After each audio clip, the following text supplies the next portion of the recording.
రాష్ట్రంలో వ్యవస్థలో మార్పు తీసుకొని వచ్చేందుకే పార్టీని ఏర్పాటు చేయడం జరిగిందని తెలుగు నవ గర్జన పార్టీ జాతీయ వ్యవస్థాపక అధ్యక్షులు కాట్రు నాగబాబు తెలిపారు. మంగళవారం దంటు కళాక్షేత్రంలో పార్టీ ఆవిర్భావ సభ ఘనంగా జరిగింది.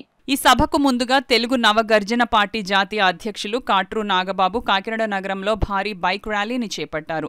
అనంతరం దంటు కళాక్షేత్రంలో ఏర్పాటు చేసిన పార్టీ ఆవిర్భావ సభలో ఆయన మాట్లాడారు. పార్టీకి సంబంధించి విధి విధానాలను వెల్లడించారు. అలాగే అష్ట దిగ్బంధనంతో రూపొందించిన మేనిఫెస్టోను నాగబాబు ప్రకటించారు. జాబ్ గ్యారంటీ, రైతు రాజు, వ్యవస్థలో మార్పు, ఉచిత విద్య, ఉచిత వైద్యం, మద్యపాన నిషేధం, ఉచిత న్యాయం, కుటుంబ భద్రత వంటి అంశాలతో మేనిఫెస్టోను రూపొందించడం జరిగిందని ఆయన వివరించారు.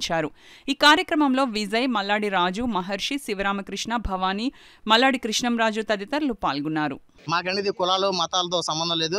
దీనికి ప్రత్యేక మా పార్టీ నుంచి కుల పెద్దల కింద మత పెద్దల కింద కూడా పదవులు అనేది ఉంటాయి. కానీ దాంట్లో మేము పూర్తిగా తీసేసి ఓన్లీ యువతను మాత్రమే సీట్ అని కేటాయించడం జరుగుతుంది. పెద్దవారిని అనుభవశాలిగా చూసి వాళ్ళకి ఇచ్చే క్యాటర్స్ వాళ్ళకి ఇస్తాము, యువతనికి ఇచ్చే క్యాటర్స్ యువతనికి ఇస్తాము. కానీ మా దాంట్లో మరి ఒకసారి చెప్పేది ఏంటంటే కుల మతాలకు అతీతంగా ఉంటుందని మాత్రం చెప్తున్నాం. ఇది ఆల్రెడీ 2017 అవ్వచ్చు, 19 అవ్వచ్చు, మేము మరియు మాతో ఉన్న మా స్నేహితులు కూడా చాలామంది ఇండిపెండెంట్గా పోటీ చేశారు. కానీ మాకు సరైన గుర్తింపు లేకపోవడంతో మేమందరం కలిసి ఏకట్టుగా ఒక్కసారిగా ఒక ప్లాట్ఫామ్కి రావాలనే ఉద్దేశంతో ఈ పార్టీని నియమించడం జరుగుతుంది. మా పార్టీ అనేది జాతీయ స్థాయిలో పెట్టిన పార్టీ.